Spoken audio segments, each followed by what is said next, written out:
But here's Mickey as the sorcerer again, using power and the energy of the heart. Right. On his right hand. He was a wizard that inspired all of us. It caught all of America and the world's attention. Yeah. Some of the first really cartoons, right? Puts me in touch with magic in a good way. Possibly from getting to know the powers that are in all of us, that are beyond evil. And we're always trying to be separated from this ability that we have, this wizardry, this witchcraft, which possibly, if we got in touch with, we could raise ourselves from what we're being held down by. We could rise above all this fear and negativity, and we could do some powerful magic. And as this little mouse has done, we all could be doing this kind of magic. And every day when we're forced to struggle for survival, we have to get up and think about that instead of getting out our magic wands and really using the power that possibly human beings have and have always had. He stumbled in, he picked up the magic wand, like, I wonder if I should really be doing this. But he just dived in and did it. And yeah, and that little whippy, the broomsticks, everything started going a little wacko and haywire, but he was still up there, and he was going to do it anyway, and whether or not we think that we, know how, we still need to follow that example of really grabbing onto our own magic, like you said, grabbing onto our own magic and going for it. He charmed the world. Mickey Mouse charmed the world. Wherever you go, people know Mickey Mouse and love him. Also that he was larger in his smallness, and yet they were showing him on a screen that made him larger than life in a darkened room, which brings the subconscious and everything else has to go away. Mickey Mouse is to McDonald's what Paul of Tarsus was to Christ. Oh, that's Mickey Mouse was actually was the first seed, pernicious seed, that America let loose on the world that started to wiggle its way into every culture. And it set the pace for a homogenization of the planet through pop culture brought to the planet by the United States. And he paved the way for McDonald's to infect such a large chunk of the world and to cause that. So in terms of a little mouse having power, yes. It also symbolizes the power of the corporation to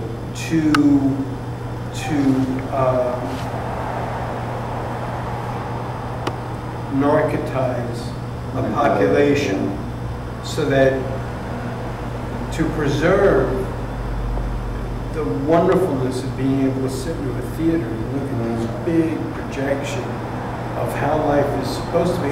How much different is that than what the early church told us about heaven? We lived as serfs, and the promise that we would get paid in the afterlife. It's the same damn thing. We're narcotized by the images on the screen, believing that we can someday get there and have that affluence, or have that freedom, or have that whatever. And in the pursuit of that, we'll just about do anything for the illusion of safety, including kill other people. So sort of different heads of the coin. Yeah. Mickey's got more than one. Well, their interpretation is a sneaky way to introduce commercialization or capitalization. And yet, Walt Disney, as an artist, was drawing these pictures, these drawings, and doing something that had never been done before. And so prior to it becoming pop, culture, I mean, it did have its, that's what it is now. Everything is co-opted. Everything is co-opted. Anything that can get into these is co-opted. It is mediated. So that becomes part of this larger whole. All the technology that it took, all the iron that it took out of the earth to create that, to create the tape, to do all that, and then us using now, it's all connected to wires that are connected to fossil fuel for the most part. So that co-option, if you go back to the original art design. It was not about war. I don't think, it was peaceful. I mean, Walt Disney, I think, was like, I don't know why Walt's here tonight, but he is. He inspired me forever. I mean, here's Bambi and And Dumbo. Yeah, a lot of images that are deeply seated, I think, in our world soul, our soul that we share planetarily, and in some ways, so the outer extreme is that, yes, it's all co-opted by corporations and jive-ass, whatever you want to call it, whatever name, and yet the deep heart seed, and that's why they are here, is because there is a deeper connection, there is a deeper image that exactly how you brought it forward is there to be called on as a teacher. And that's where I think we still live in, is the realm of artistry, of development, of discernment. Development to me is the activation that Mickey represents with magic or wizardry. And before reacting to an immediate situation, just let our spirits go into eagle and rise above it and see everything from that higher perspective, from that larger perspective, and ask for guidance from that perspective, and then come back down and take appropriate action. We can let that higher vision really guide us, and like you're saying, open to that knowing.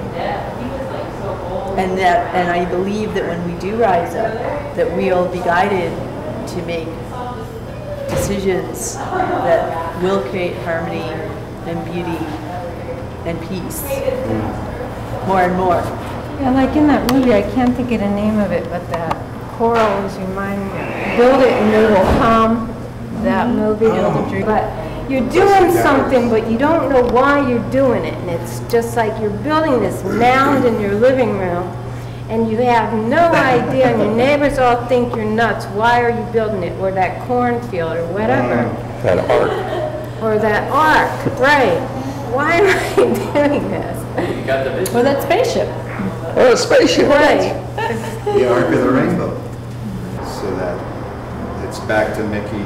It comes full circle to Mickey and his wizardry, its power. It's like Walt planted a seed, because our generation kind of all has in common that we all watched Mickey Mouse and Peter Pan and Fantasia, and that planted a seed in all of us now. A fantasy, and anything can happen. Yeah. So perhaps that seed is maturing in a lot of us now. Create the new myths. The myths that we're being challenged to represent and So live. perhaps Bush is a catalyst for the artist. He's rubbing us all away, and we're just going, we're creating more and more art, and we're reaching deeper and deeper because of this catalyst. On a certain level, that's happening. He's inspired me. I mean, incredibly. I can't tell you how many times I've listened to Bush and then gone and written a song or something that I might have not otherwise have written. So thank God for that, maybe.